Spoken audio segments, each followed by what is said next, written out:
आपका स्वागत है आपके अपने YouTube channel career based teaching पर। दोस्तों उम्मीद करता हूं कि आप सभी लोग स्वस्थ होंगे, मस्त होंगे और ज़बरदस्त होंगे और अपनी आगामी परीक्षाओं की तैयारी अच्छी तरीक़ा से कर रहे होंगे। जो भी दोस्त इस चैनल पर पहली बार आया है, इस चैनल को सब्सक्राइब करें जिससे कि हमारी आने वाली न्यू वीडियो का नोटिफिकेशन सबसे पहले मिले। दोस्तों वीडियो पर शुरू से अंत तक बने रहें, यह वीडियो आपके लिए बहुत ही महत्वपूर्ण होने वाली है। इससे पहले दोस्तों हमने एक लेक्चर इससे पहले लेक्चर कर चुके हैं, जिससे लेक्चर में दोस्तों हमने आपको और भी आपके जो प्लेनेट थे, सौरमंडल के अंदर जो प्लेनेट आते थे उनके बारे में बता दिया था। दोस्तों जो हमने स्टार्टिंग के जो प्लेनेट पढ़े थे, जिसमें से दोस्तों हमारा पहला था, हमारा पहला प्लेनेट, पहला जो ग्रह था दोस्तों वो बुध था। बुध के बारे में पढ़ा था और बुध के बारे में भी हमने दोस्तों पढ़ा था कि जो हम जिसे हम मरकरी कहते हैं और यह दोस्तों सूर्य का सबसे निकटतम ग्रह है। और दोस्तों अगर इसके उपग्रह की बात करें तो इसके पास कोई भी उपग्रह नहीं होता है। और इसकी जो घूर्णन यानी कि रोटेशन जो करता था यह 58 दिनों में करता था। 58 दिनों में यह दोस्तों रोटेशन करता था यानी कि घूमता था। और इसका जो परिक्रमण काल जो था इसका 88 दिन का था। 88 दिन में यह दोस्तों अपनी पूरी कंप्लीट परिक्रमा कर लेता था, सूर्य के चारों तरफ घूम लेता था। और अगर हम दोस्तों नेक्स्ट पॉइंट की बात करें बुध के, तो इसमें दोस्तों जो दिन का टेम्परेचर रहता था वो आपका 467 डिग्री सेल्सियस रहता था। और इसका जो दिन नाइट का टेम्परेचर होता था वो दोस्तों -170 डिग्री सेल्सियस पहुंच जाता था। दूसरा जो ग्रह था दोस्तों उसके बारे में दूसरा जो ग्रह था उसका नाम था शुक्र, यानी कि शुक्र के बारे में हमने पढ़ा था। शुक्र को हम दोस्तों वीनस के नाम से भी जानते हैं। और यह शुक्र दोस्तों सब पृथ्वी का निकटतम ग्रह भी इसको कहा जाता है। और यह चमकीला भी होता है। यह दोस्तों इसकी सौंदर्य का यह देवता इसको कहा जाता है। और इसको पृथ्वी का जुड़वा बहन भी कहा जाता है दोस्तों, शुक्र ग्रह को। क्योंकि दोस्तों इसका पृथ्वी के समान आकार होने की वजह से इसको पृथ्वी की जुड़वा बहन कहा जाता है। और इसको दोस्तों इवनिंग स्टार और मॉर्निंग स्टार के नाम से भी जाना जाता है। और इसकी जो दोस्तों घूर्णन घूर्णन काल है दोस्तों, यह 243 दिनों में सूर्य अपने अक्ष पर घूमता है, यानी कि कह सकते हैं दोस्तों सबसे ज़्यादा टाइम लेने वाला ग्रह है। यह दोस्तों जो घूर्णन करता है वो अपना शुक्र जो अपने अक्ष पर दोस्तों घूमता है, बहुत धीमा घूमता है। यानी दोस्तों हमारे 8 प्लेनेट में, अगर 8 प्लेनेट हैं दोस्तों, उन 8 प्लेनेट में सबसे धीमी गति है वो दोस्तों अपने एक्सिस पर घूमने की, वो आपका शुक्र है। यानी दोस्तों हमारे 8 प्लेनेट में सबसे धीमे अपनी अक्ष पर शुक्र घूमता है। और दोस्तों इससे पहले हमारा जो था, ये जो दोस्तों बुध था, और बुध के बारे में दोस्तों बात करते हैं। यह भी दोस्तों अपने अक्ष पर धीमे घूमता है। यह भी दोस्तों 58 दिनों, यह दोस्तों ये धीमे नहीं घूमता है, ये धीमे तो घूमता है दोस्तों। बुध यह जो परिक्रमा करता है, यह परिक्रमा बहुत जल्दी कर लेता है। शुक्र जो है दोस्तों, इसकी जो परिक्रमा है वो दोस्तों यानी कि बुध की जो परिक्रमा है, यह परिक्रमा आपकी जितने हमारे 8 प्लेनेट में सबसे जल्दी सूर्य की परिक्रमा करता है आपका बुध। आपकी परिक्रमा सबसे जल्दी करता है बुध। और आपका जो दोस्तों 8 हमारे जो ये ग्रह हैं, इन 8 प्लेनेट में दोस्तों जो घूर्णन है, यानी कि जो सबसे धीमे घूमने वाला जो ग्रह है, वो आपका शुक्र है। दोस्तों सबसे जल्दी परिक्रमा करने वाला ग्रह बुध हो गया और सबसे धीमा घूमने वाला आपका ग्रह हो गया शुक्र। ये आपके दोस्तों 2 प्लेनेट, इनके बारे में मैंने आपको बताया था। और आपको बताया भी था शुक्र के बारे में एक दो प्रॉपर्टी इसके बारे में है दोस्तों। इस पर CO2 गैस भी पाई जाती है जो कि 95% देखने को मिलती है, जिसकी वजह से हम शुक्र ग्रह को हॉटेस्ट प्लेनेट के नाम से भी जानते हैं। और तीसरा जो ग्रह था दोस्तों पृथ्वी था। पृथ्वी आकार में दोस्तों 5वें नंबर पर सबसे बड़ा इसका साइज है। और दोस्तों इसका जो शेप है, इसका जो आकार है चपटाकार अंडाकार का है। और इसे हम दोस्तों पृथ्वी को नीला ग्रह भी कहते हैं। और इसके घूर्णन की बात करते हैं दोस्तों, जो कि 23 घंटे 56 मिनट 4 सेकंड में यह अपने अक्ष पर घूम जाती है पृथ्वी। 23 घंटे और 56 मिनट 4 सेकंड। और दोस्तों परिक्रमा जो करती है सूर्य की 365 दिनों में, 365 दिन और 6 घंटे, यानी कि लगभग में 6 घंटे कह सकते हो, वरना 5 घंटे 48 मिनट और 48 सेकंड में यह दोस्तों सूर्य की परिक्रमा कर लेती है। और अपने अक्ष पे जो दोस्तों इसका अक्षीय झुकाव है वो 23.5 डिग्री झुकाव है। और इसका जो दोस्तों कक्षीय झुकाव है वो 66.5 डिग्री इसका झुकाव है। और इसका एक अपना उपग्रह है जिसको हम मून कहते हैं, और जिसे हम दोस्तों चंद्रमा भी कहा जाता है। चंद्रमा इसका उपग्रह है दोस्तों। और चौथा मैंने आपको बताया था मंगल ग्रह। तीसरा दोस्तों आपको पृथ्वी हो गई। चौथा हमारा मंगल ग्रह था जिसको हम दोस्तों रेड प्लेनेट कहते हैं। रेड प्लेनेट क्यों कहते हैं? क्योंकि दोस्तों इस पर आयरन ऑक्साइड की मात्रा अधिक देखने को मिलती है। और इसका जो घूर्णन होता है यह दोस्तों पृथ्वी के समान होता है, 24 घंटे में यह घूर्णन कर लेती है। मंगल दोस्तों अपने अक्ष पर 24 घंटे में घूर्णन कर लेता है। और इसकी परिक्रमा की बात करते हैं तो दोस्तों यह लगभग 687 दिन में यह दोस्तों सूर्य की परिक्रमा करता है, 687 दिनों में। इसके दो अपने उपग्रह हैं दोस्तों, एक फोबोस है, एक डीमोस है। और डीमोस दोस्तों आपका सौर मंडल का सबसे छोटा उपग्रह माना जाता है डीमोस। और आपका मंगल ग्रह पे एक दोस्तों पर्वत स्थित है जिसका नाम निक्स ओलंपिया था, मैंने आपको बताया था, जिसकी हाइट दोस्तों आपके आपके जो माउंट एवरेस्ट है दोस्तों, माउंट एवरेस्ट की ठीक 3 गुनी दोस्तों, ठीक 3 गुना इसकी हाइट है। और यह सौर मंडल का सबसे ऊंचा पर्वत है निक्स ओलंपिया। और इसी तरीके से एक जो ज्वालामुखी है ओलंपस मेसी। ओलंपस मेसी भी दोस्तों पूरे सौर मंडल का सबसे सबसे बड़ा जो ज्वालामुखी है वो आपका ओलंपस मेसी है। और ये दोस्तों जितने भी आपके ये ग्रह थे, चार ये जो ग्रह मैंने बताए थे आपको, बुध हो गया आपका, ये दोस्तों बुध हो गया, और शुक्र, और पृथ्वी, और दोस्तों मंगल। ये दोस्तों आपके चारों के चारों ग्रह आंतरिक ग्रह इनको कहा जाता था। इनको मैंने आपको बताया भी था। टेरेस्ट्रियल बॉडी भी कहा जाता था इनको, जो पार्थिव ग्रह भी कहते हैं। और रॉकी रॉकी प्लेनेट भी इनको कहा जाता था। यानी कि दोस्तों ये हमारे इनर प्लेनेट थे, रॉकी प्लेनेट थे, टेरेस्ट्रियल प्लेनेट भी कह सकते हो इनको, और चट्टानी ग्रह भी कह सकते हो। टेरेस्ट्रियल प्लेनेट हमारे दोस्तों पार्थिव कहा जाता है इनको, पार्थिव ग्रह कह सकते हो या चट्टानी ग्रह कह सकते हो। ये चारों ग्रह मैंने आपको बता दिए थे विद डिटेल के साथ, और फिर से आपका एक बार रिवीजन करा दिया।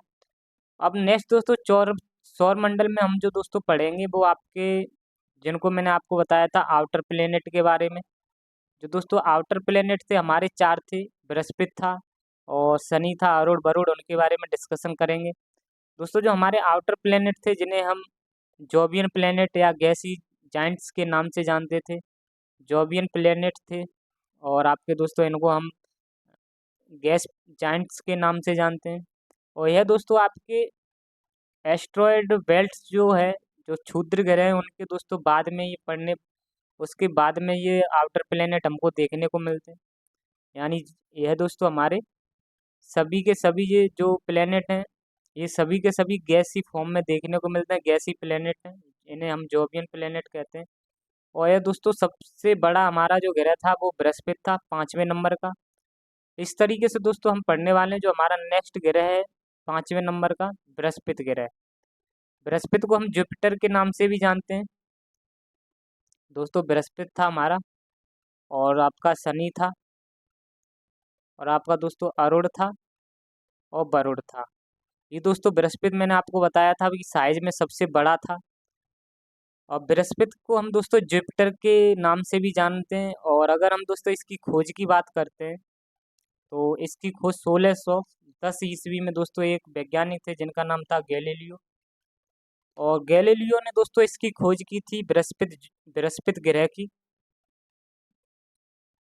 और बृहस्पति ग्रह की अगर हम दोस्तों घूर्णन की बात करें हम, यानी कि यह दोस्तों अपने अक्ष पर जो घूमता है वो दोस्तों 10 घंटे में अपने अक्ष पर घूम जाता है दोस्तों। अपने अक्ष पर सबसे जल्दी घूम जाता है, 10 घंटे में यह दोस्तों बहुत जल्दी घूम जाता है, जिसके लिए इसको दोस्तों कहा भी जाता है कि यह जितने भी ग्रह हैं उनमें दोस्तों सबसे कम समय लेने वाला हमारा, सबसे कम समय लेता है घूर्णन करने में।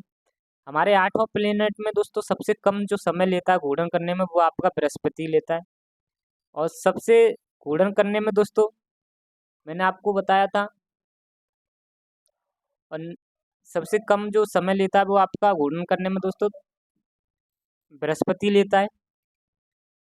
और अगर हम दोस्तों नेक्स्ट पॉइंट की बात करें, नेक्स्ट पॉइंट इसका है दोस्तों, इसका जो परिक्रमण काल की बात करते हैं, इसका जो परिक्रमा करने का जो काल है यानी टाइम है परिक्रमण काल। परिक्रमण काल है जो दोस्तों यह है यानी कि सूर्य की जो परिक्रमा करता है वो 11.9 साल, 11.9 साल में दोस्तों यह सूर्य की परिक्रमा करता है। और नेक्स्ट अगर हम पॉइंट की बात करते हैं दोस्तों,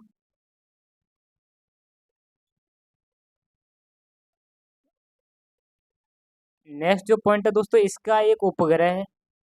इसके उपग्रह की जो बात करें हम, इसके खुद के जो उपग्रह हैं वो दोस्तों 92 उपग्रह हैं, जो कि सर्वाधिक उपग्रह हैं। यानी इसके दोस्तों जो उपग्रह हैं वो 92 उपग्रह हैं, सर्वाधिक उपग्रह हैं दोस्तों। इन इन 92 ग्रह में दोस्तों एक ग्रह है आपका गैनीमेड।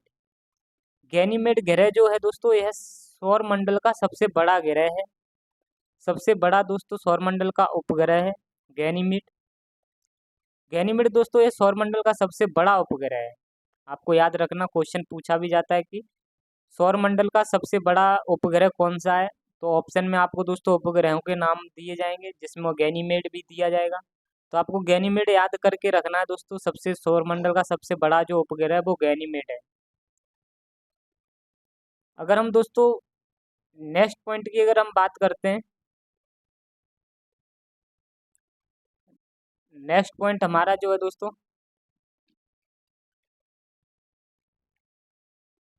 नेक्स्ट जो पॉइंट है दोस्तों हमारा है इसमें, जो बृहस्पति है दोस्तों इसके इस यह आपका रेडियो तरंगों को उत्सर्जन करता है, यानी कि एमिटेड रेडियो वेव, जिसकी वजह से इसमें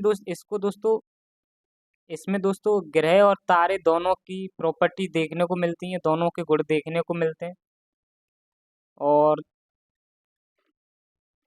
इसीलिए इसको दोस्तों हम, आप बृहस्पति ग्रह कह सकते हो, यानी कि ये दोस्तों 5वें नंबर का हमारा बृहस्पति ग्रह हो गया, यानी कि जुपिटर प्लेनेट हो गया, जो कि दोस्तों आपका रेडियो तरंगों को उत्सर्जन करता है।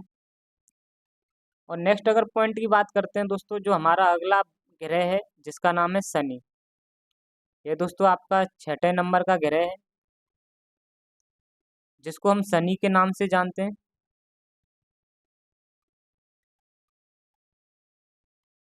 ये दोस्तों हमारा शनि उपग्रह, शनि ग्रह। अगर हम दोस्तों इसकी बात करें तो शनि ग्रह की भी जो खोज की थी गैलीलियो ने की थी, 1610 में इसकी खोज की थी। और यह जो दोस्तों घूर्णन करता है वो आपका 10.3 घंटे में यह दोस्तों घूर्णन करता है। 10.3 घंटे में यह दोस्तों घूर्णन कर लेता है शनि अपने अक्ष पर। और यह जो दोस्तों अब सूर्य की जो परिक्रमा करता है, सूर्य की जो परिक्रमा करता है दोस्तों, इसलिए इसका जो परिक्रमण काल है शनि का, वो 29.5 साल है, यानी 29.5 ईयर दोस्तों इसका परिक्रमण काल है। और इसके भी दोस्तों कुछ उपग्रह हैं। इसके उपग्रहों के बारे में अगर बात करें दोस्तों, इसके उपग्रह इसके पास हैं 82 उपग्रह हैं। और जिसमें से दोस्तों 82 ग्रह में से एक टाइटन एक उपग्रह है, जो कि दोस्तों शनि ग्रह का सबसे बड़ा उपग्रह है। यानी दोस्तों जो मैंने इससे पहले बृहस्पति का एक उपग्रह आपको बताया था गैनीमेड, गैनीमेड जो था वो तो दोस्तों सौर मंडल का सबसे बड़ा उपग्रह था। लेकिन शनि का जो सबसे बड़ा उपग्रह है वो आपका टाइटन है। टाइटन उपग्रह दोस्तों शनि का सबसे बड़ा उपग्रह है। और दोस्तों शनि की एक विशेषता के बारे में बात करते हैं शनि उपग्रह की, तो शनि उपग्रह के चारों ओर 7 रिंग्स पाए जाते हैं। और दोस्तों इसे जिसे हम वलय भी कहते हैं, यानी कि शनि के चारों ओर 7 वलय यानी रिंग्स पाए जाते हैं, जो कि दोस्तों गैस के बने होते हैं। यह जो रिंग्स होते हैं दोस्तों वो एक तरीके से गैस के छल्ले होते हैं, गैस के छल्ले दोस्तों होते हैं, जो कि ग्रेविटेशन के कारण दोस्तों गैस के छल्ले बन जाते हैं, और वो आपके दोस्तों शनि ग्रह में 7 रिंग्स पाए जाते हैं, और यह दोस्तों गैस के बने होते हैं। और इस शनि ग्रह की अगर हम बात करें दोस्तों, शनि यानी सैटर्न सैटर्न प्लेनेट की बात करते हैं, तो यहाँ पर दोस्तों एक गैस पाई जाती है जिसका नाम है अमोनिया। अमोनिया की अधिकता होने के कारण दोस्तों इसका हल्का सा पीला रंग देखने को मिलता है, इसलिए हम इसको पीला, यह थोड़ा दोस्तों हल्का पीला भी दिखता है। और यह दोस्तों शनि जो ग्रह है, इस यह सबसे कम घनत्व वाला ग्रह है। सबसे कम घनत्व वाला ग्रह है दोस्तों आपका शनि, यानी मिनिमम डेंसिटी ऑफ प्लेनेट, तो आप कहोगे सैटर्न, यानी कि दोस्तों सबसे कम जो डेंसिटी है वो आपकी दोस्तों शनि ग्रह की है। डेंसिटी आप सभी जानते होगे दोस्तों, डेंसिटी क्या होता है। डेंसिटी यानी दोस्तों कोई भी चीज़, जब दोस्तों कोई डेंसिटी का मतलब दोस्तों यानी कि कोई चीज़ कितनी घनी होती है, कोई भी चीज़ दोस्तों कितनी ज़्यादा है, एक कितनी ज़्यादा दोस्तों ये सघन है, तो उसकी दोस्तों डेंसिटी ज़्यादा होगी। यानी कि किसी भी चीज़ के दोस्तों जो मॉलिक्यूल्स हैं वो आपस में जब ज़्यादा पास पास में होते हैं दोस्तों, तो उसकी डेंसिटी ज़्यादा होती है। और जब किसी भी चीज़ के दोस्तों मॉलिक्यूल मॉलिक्यूल जो होते हैं वो दोस्तों दूर दूर होते हैं, तो उसकी डेंसिटी दोस्तों कम होती है।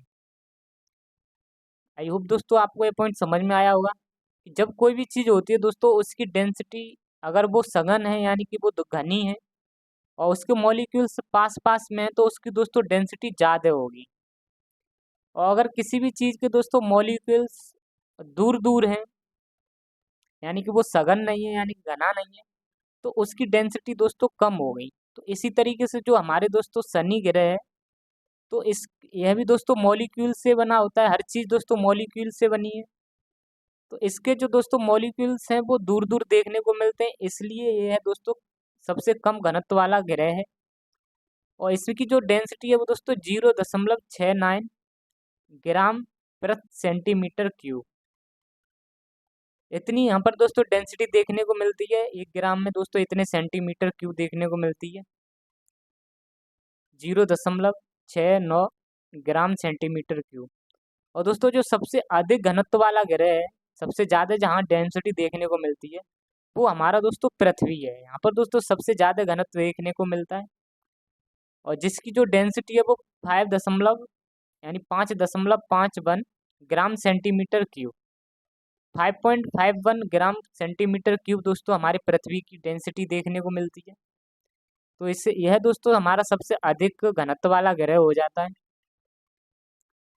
अगर दोस्तों आप सभी जानते होंगे, आप दोस्तों सभी ने पता है, आप सभी जानते हो कि जो पानी का जो घनत्व है, पानी की जो वाटर डेंसिटी है, वाटर की वो डेंसिटी है वो दोस्तों 1 ग्राम सेंटीमीटर क्यूब है, 1 ग्राम सेंटीमीटर क्यूब है। अगर दोस्तों आप सभी जानते हो कि अगर पानी से दोस्तों अगर किसी भी चीज़ की डेंसिटी ज़्यादा है, अगर दोस्तों पानी के घनत्व से, ये हमारा पानी हो गया दोस्तों, अगर इस पानी के घनत्व से किसी भी चीज़ की दोस्तों डेंसिटी अगर ज़्यादा है, ये दोस्तों कोई चीज़ है इसकी डेंसिटी अगर ज़्यादा है, तो आपकी वो पानी के अंदर चली जाएगी। ठीक है दोस्तों। और अगर किसी भी चीज़ की दोस्तों डेंसिटी पानी से अगर कम है, अगर दोस्तों किसी भी चीज़ की डेंसिटी अगर पानी से कम है, तो वो दोस्तों पानी के ऊपर तैरेगी, तो वही दोस्तों मैंने पॉइंट बताया है कि अगर किसी भी चीज़ की डेंसिटी अगर पानी से ज़्यादा है, तो वो पानी के दोस्तों अंदर चली जाएगी। और अगर दोस्तों किसी भी चीज़ की डेंसिटी अगर पानी से कम है, तो वो दोस्तों आपका पानी के ऊपर तैरेगी। तो इसी तरीके से दोस्तों जो हमारा शनि ग्रह है, इसकी जो डेंसिटी है वो पानी के घनत्व से कम है, 1 ग्राम सेंटीमीटर क्यूब से भी दोस्तों कम है, यानी कि 0.69 है, तो एक भी नहीं है ये दोस्तों इसकी डेंसिटी। तो इसलिए कहा जाता है दोस्तों जो शनि जो ग्रह है वो जल में तैर सकता है, क्योंकि दोस्तों शनि का जो घनत्व है वो जल के घनत्व से कम है। यही पॉइंट का इसके यहाँ पर मतलब है दोस्तों, मैंने वही दोस्तों आपको बताया है। कि जब जल का जो घनत्व होता है दोस्तों, जल के घनत्व से अगर किसी भी चीज़ का घनत्व अगर दोस्तों कम है तो वो ऊपर तैरता है, और अगर किसी चीज़ का घनत्व ज़्यादा है वो तो दोस्तों जल के नीचे चला जाता है। तो हमारे शनि का दोस्तों घनत्व जल के घनत्व से कम है, इसलिए दोस्तों ऊपर तैरेगा हमारा शनि ग्रह। आई होप दोस्तों, उम्मीद करता हूँ इसलिए आपको ये पॉइंट समझ में आया होगा। तो इसलिए दोस्तों एक पॉइंट है कि जो हमारा शनि ग्रह है इसको हम फ्लोटिंग प्लेनेट के नाम से भी जानते हैं। इसको दोस्तों हम फ्लोटिंग जो प्लेनेट है उसके नाम से भी इसको जाना जाता है। हमने दोस्तों पढ़ लिया आपका बृहस्पति ग्रह के बारे में जाना, शनि ग्रह के बारे में जाना। नेक्स्ट जो हमारा ग्रह है दोस्तों 7वें नंबर का अरुण ग्रह, जिसको हम यूरेनस के नाम से जानते हैं। अरुण ग्रह को दोस्तों हम यूरेनस के नाम से भी जानते हैं। और अगर अगर यूरेनस की बात करते हैं दोस्तों, इसकी जो खोज की थी वो 1781 में विलियम हर्शेल ने की थी। दोस्तों अरुण की जो खोज की थी वो 1781 में विलियम हर्शेल ने की थी। दोस्तों विलियम हर्शेल आपको मैंने बताया था, ये वही थे जिन्होंने दूरबीन के द्वारा दोस्तों यह सिद्ध किया था कि आकाशगंगा में वो जो हमारा ब्रह्मांड है दोस्तों उसमें और भी आकाशगंगाएं देखने को मिलती हैं। दोस्तों मैंने आपको इनके बारे में बताया भी था। जो हमारे हर्शेल थे, हर्शेल ने दोस्तों दूरबीन से अंतरिक्ष का अध्ययन किया था। जो हमारे ये विलियम हर्शेल थे, इन्होंने दोस्तों अंतरिक्ष दूरबीन से दोस्तों इन्होंने अंतरिक्ष का अध्ययन किया था और बताया था जो हमारा सौर मंडल है, हमारा सौर मंडल एक आकाशगंगा का एक अंश है। जो हमारा दोस्तों सौर मंडल है, वो सौर मंडल दोस्तों एक आकाशगंगा का एक अंश है। यानी कि आकाशगंगा दोस्तों आपको बताया भी था, एक आकाश दोस्तों मैंने बताया भी था कि ब्रह्मांड में 100 अरब आकाशगंगा है, और एक आकाशगंगा में 100 अरब तारे रहते हैं। तो इसी तरीके से इन्होंने बताया था जो हमारा सौर मंडल जो है, सोलर सिस्टम जो है, वो आकाशगंगा का एक छोटा सा अंश है। तो ये विलियम हर्शेल ने दोस्तों इसको इसको बताया भी था। और इन्होंने दोस्तों 1781 में जो खोज की थी वो आपकी अरुण यूरेनस प्लेनेट की खोज की थी। और अगर इसकी अरुण की दोस्तों अगर बात करें, इसका जो घूर्णन काल है, जो अपने अक्ष पर जो घूमता है अरुण, वो 17.2 घंटे में ये दोस्तों अपने अक्ष पर घूम जाता है। अपने अक्ष पर दोस्तों यह 17.2 घंटे में यह अरुण घूम जाता है। और अगर हम दोस्तों बात करें इसके परिक्रमण काल की, यानी कि ये जो परिक्रमा करता है सूर्य के चारों ओर, यानी कि ये इसकी जो परिक्रमा है सूर्य के चारों ओर चक्कर लगाता है, वो परिक्रमण काल जो है इसका दोस्तों 84 साल है। यानी कि ये 84 साल में दोस्तों एक सूर्य की परिक्रमा को पूरी कर पाता है। और यहाँ पर दोस्तों अरुण ग्रह पर मीथेन गैस की अधिकता पाई जाती है। मीथेन गैस क्या होती है दोस्तों? CH4। CH4 को हम दोस्तों मीथेन गैस कहते हैं। मीथेन गैस की यहाँ पर अधिकता अधिकता पाई जाती है, और इस गैस की अधिकता के कारण ही दोस्तों इसे हरा ग्रह भी कहा जाता है। अरुण ग्रह को दोस्तों ग्रीन प्लेनेट के नाम से भी जाना जाता है। और इसके दोस्तों उपग्रह जो हैं, इसके जो सैटेलाइट हैं वो आपके 27 हैं। और अरुण ग्रह भी दोस्तों शनि ग्रह की तरह आपके रिंग्स बनाता है, लेकिन दोस्तों यहाँ पर 5 वलय यानी कि रिंग्स पाए जाते हैं। और इससे पहले मैंने दोस्तों शनि में आपको 7 बताए थे, यहाँ पर 7 रिंग्स शनि में पाए जाते हैं, यहाँ पर दोस्तों 5 रिंग्स पाए जाते हैं। और यह दोस्तों आपके कैसी रिंग्स होती हैं? गैस के छल्ले होते हैं, जो कि दोस्तों ग्रेविटेशन के कारण गैस के छल्ले बन जाते हैं। और अगर हम दोस्तों नेक्स्ट पॉइंट की बात करें, नेक्स्ट अभी दोस्तों इसमें कुछ एक पॉइंट रह गया। अगर हम दोस्तों अरुण ग्रह के अक्षीय झुकाव की बात करते हैं, अक्षीय जो झुकाव है जिसे हम एक्सिस टिल्ट के नाम से जानते हैं, वो दोस्तों 82 डिग्री है। जिस तरीके से मैंने आपको पृथ्वी के बारे में बताया था, अपने उसका अक्षीय झुकाव 23.5 डिग्री था। और इसी तरीके से दोस्तों जब हमारी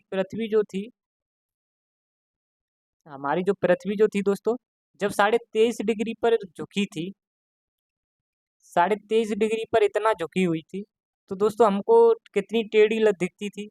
और जब दोस्तों यही 82.5 डिग्री पर आ जाएगी तो कहीं ना कहीं पूरी लेट जाएगी। तो इसीलिए दोस्तों इसको लेटा हुआ ग्रह कहा जाता है।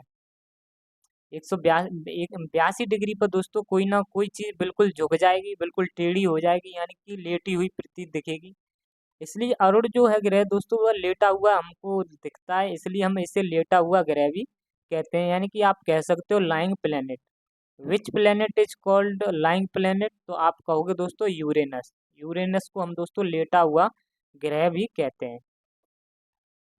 और यह जो दोस्तों 5 वलय रिंग्स पाए जाते हैं वो आपके अस्पष्ट होते हैं।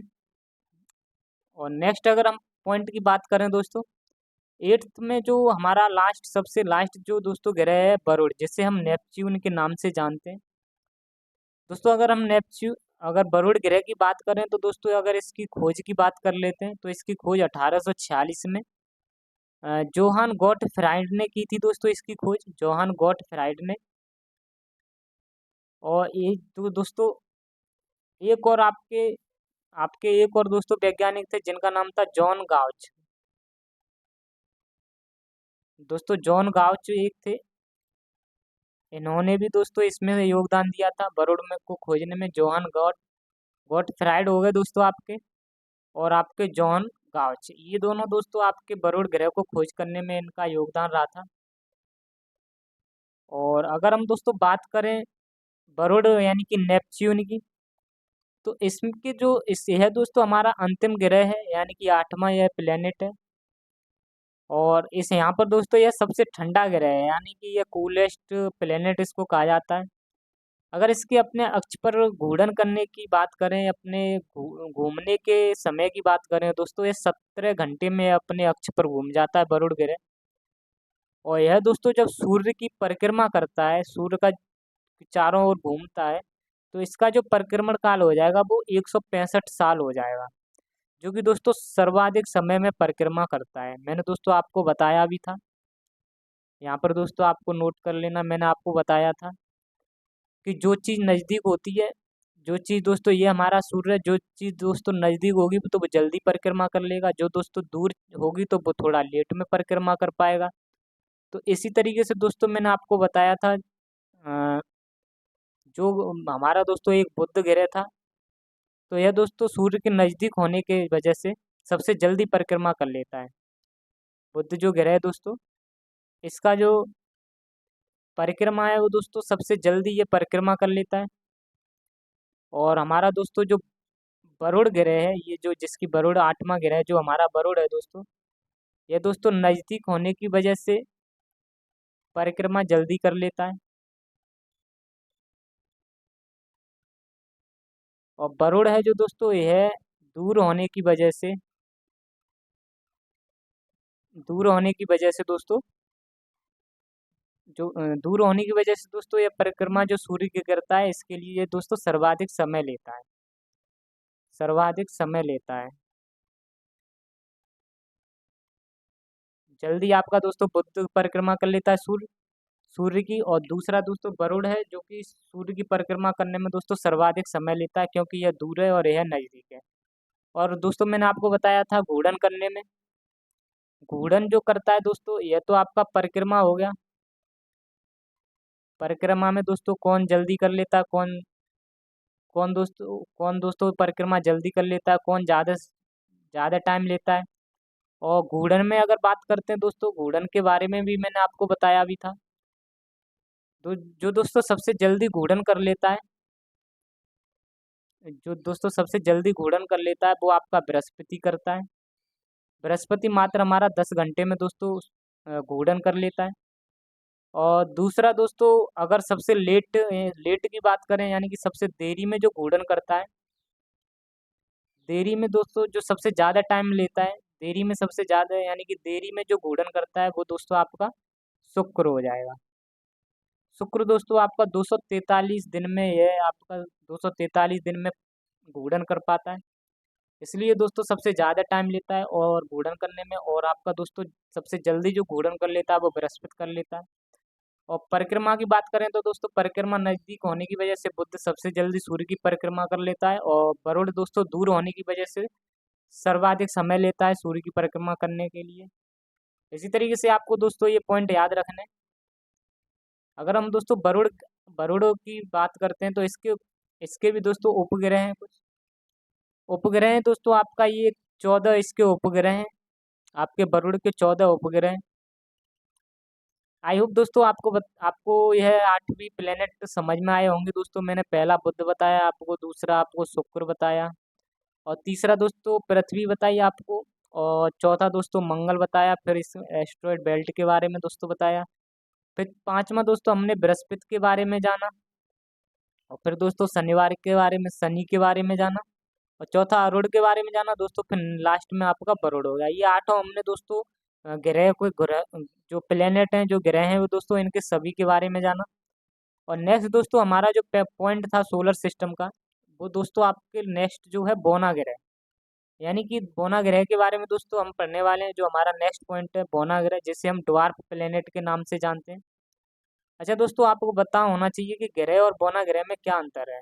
आपको दोस्तों यह पॉइंट पता होना चाहिए, ग्रह और दोस्तों बोना ग्रह में क्या अंतर है।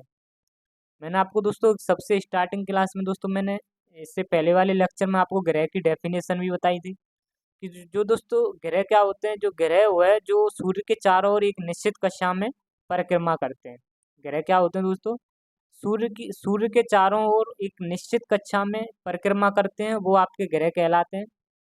जो कि दोस्तों अपनी कक्षा में ही घूमे, ऐसे ग्रह जो दोस्तों अपनी कक्षा में ही घूमे, जो दूसरे की कक्षा में नहीं जाएं, उसको हम दोस्तों ग्रह कहते हैं। लेकिन दोस्तों जो बौना ग्रह होते हैं, यह अपनी कक्षा को छोड़कर दूसरे की कक्षा में चले जाते हैं, यानी कि अपने ऑर्बिट को छोड़कर दूसरे के ऑर्बिट में चले जाते हैं। इसलिए दोस्तों इनको बौना ग्रह कहा जाता है। और इनके जो दोस्तों ऑर्बिट है वो फिक्स नहीं होती है, और इनकी दोस्तों ऑर्बिट फिक्स होती है। पर ये ग्रहों की ऑर्बिट फिक्स होती है, लेकिन दोस्तों बौना ग्रह की ऑर्बिट फिक्स नहीं होती है। इसलिए ये दोस्तों अपनी कक्षा को छोड़कर दूसरे की कक्षा में चले जाते हैं। और ये जो दोस्तों बौना ग्रह होते हैं, जैसे हमारा एक बौना ग्रह था प्लूटो यम जिसे कहते थे, यह दोस्तों वरुण ग्रह की कक्षा में आ जाता था। इसलिए दोस्तों इन ग्रहों को बौना ग्रह के दोस्तों बौना ग्रह की उस इनको दोस्तों रखा गया है। जितने भी दोस्तों दूसरे ग्रह की कक्षा में जाएंगे, जितने भी ग्रह, उन ग्रहों को दोस्तों बौना ग्रह कहा जाता है। तो उनको दोस्तों बौना ग्रह की क्वालिटी, यानी आप कह सकते हो दोस्तों कैटेगरी में रखा जाता है। बौना ग्रह जो भी दोस्तों जितने भी प्लेनेट हैं वो दूसरे की कक्षा में जाएंगे, तो उनको बौना ग्रह कहा जाता है।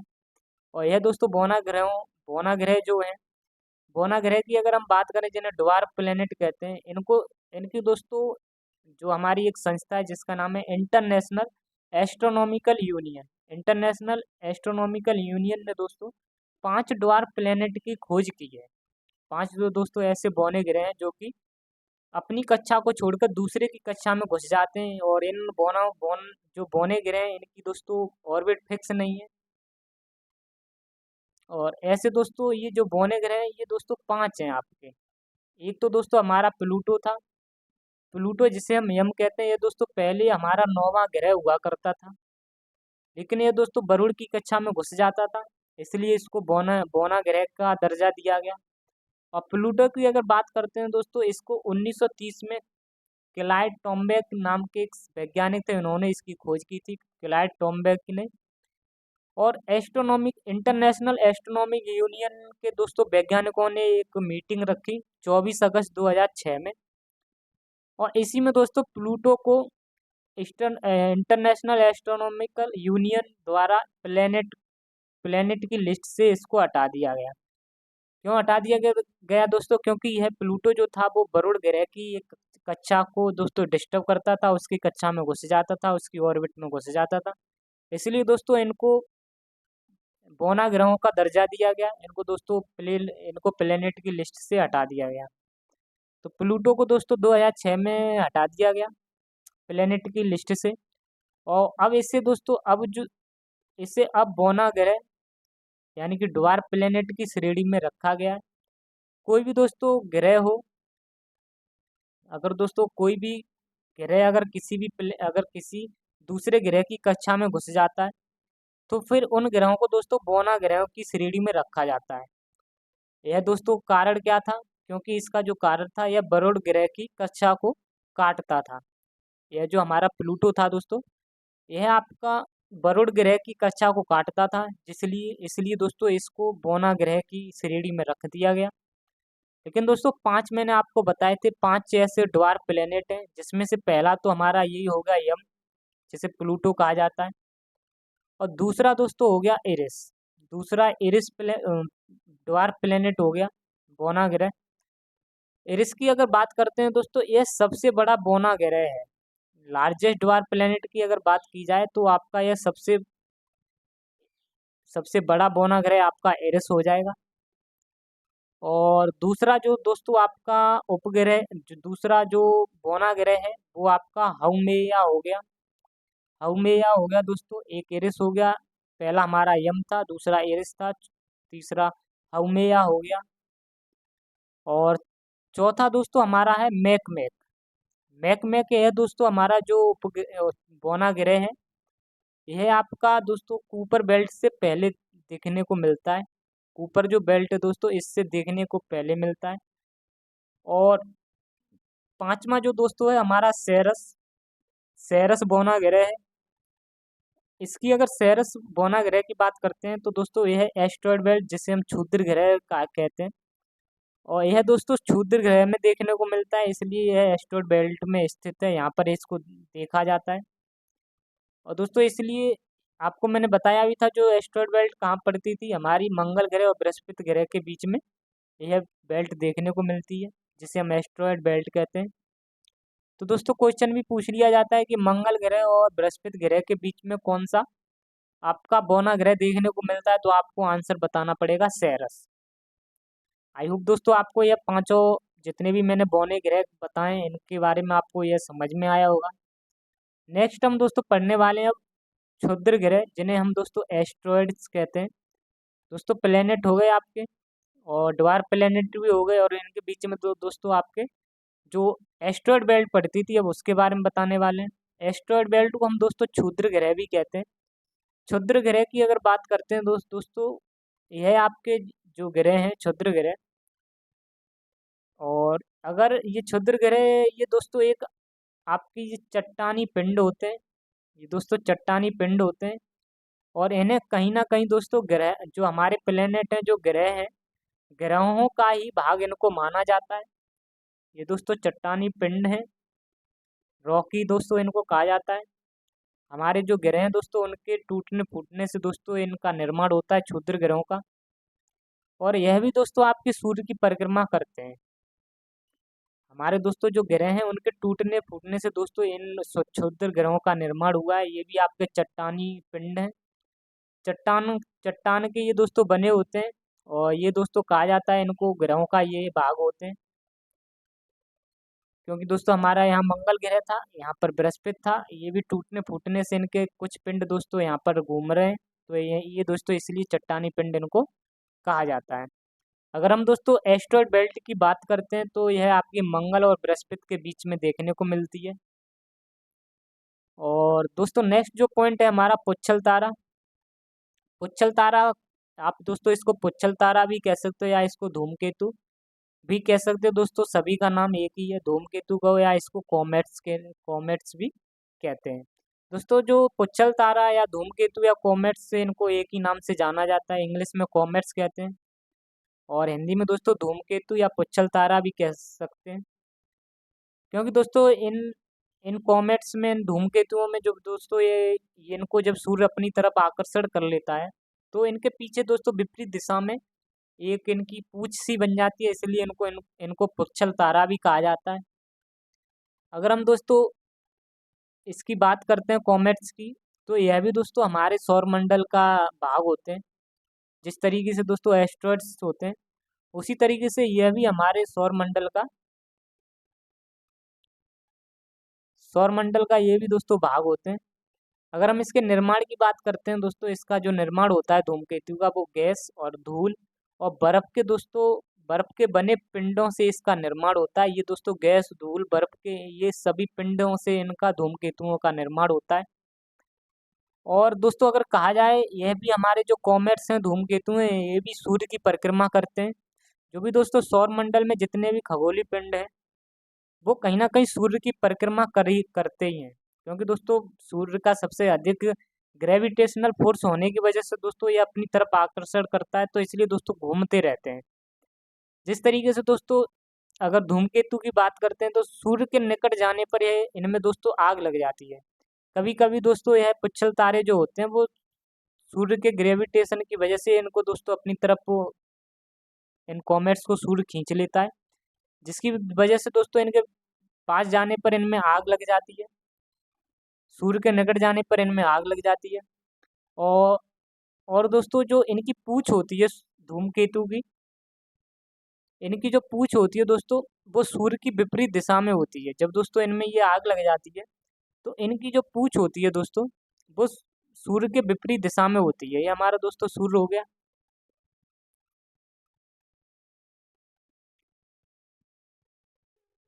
तो इसकी दोस्तों जो पूँछ है हमारी इसकी, तो कॉमेट्स की यानी कि धूमकेतु की जो पूँछ है वो दोस्तों विपरीत दिशा में है। इसलिए इसमें क्वेश्चन पूछा भी जाता है दोस्तों कि जो धूमकेतु होता है कि धूमकेतु की जो पूँछ होती है वो किस दिशा में होती है। तो आपको याद रखना दोस्तों इसकी जो पूँछ होती है वो विपरीत दिशा में होती है। एक दोस्तों धूमकेतु है जिसका नाम है हेलिका धूमकेतु। अगर हम हेलिका धूमकेतु की बात करते हैं तो दोस्तों यह प्रत्येक 76 वर्ष बाद हमको दिखाई देता है। 75 76 वर्ष बाद दोस्तों प्रत्येक 76 वर्ष बाद यह हमको दिखाई देता है। और अंतिम बार यानी कि इससे पहले जो हमने दोस्तों देखा था, अंतिम बार अभी देखा है जो, वो 1986 में इसको देखा है। कब देखा है दोस्तों? 1986 में हमने इसको देखा है। अब जो हम नेक्स्ट जो देखेंगे इसको दोस्तों, जो हमारा हेलिका धूमकेतु है, फिर वो इसको हम दोस्तों 76 वर्ष बाद देखेंगे। अगर हम इसमें 76 वर्ष और जोड़ देते हैं, तो हमारा दोस्तों आ जाएगा 2662। यानी कि 2662 जब ईयर चलेगा तो उस टाइम पर दोस्तों हमको हेलिका धूमकेतु फिर से देखने को मिलेगा। आई होप दोस्तों, उम्मीद करता हूँ कि आपको यह पॉइंट समझ में आए होंगे, जितने भी मैंने बताए। और दोस्तों आपका ये रह गया था थोड़ा इंटरनेशनल इंटरनेशनल एस्ट्रोनॉमिकल यूनियन। इसके बारे में दोस्तों बता देता हूँ कि इसकी फुल फॉर्म आपकी IAU की जो फुल फॉर्म है वो इंटरनेशनल एस्ट्रोनॉमिकल यूनियन है। और इसका जो हेडक्वार्टर है वो दोस्तों पेरिस फ्रांस में है। ये इसकी फुल फॉर्म है दोस्तों, इसका हेडक्वार्टर पेरिस फ्रांस में। आपको दोस्तों उम्मीद करता हूँ कि आपको ये पॉइंट समझ में आए होंगे। अगर ये वीडियो आपको पसंद आई हो तो वीडियो को लाइक करें, चैनल को दोस्तों सब्सक्राइब करें। और मिलते हैं आपसे नेक्स्ट वीडियो में। आज के लिए इतना ही। जय हिंद, जय भारत, जय माँ सरस्वती।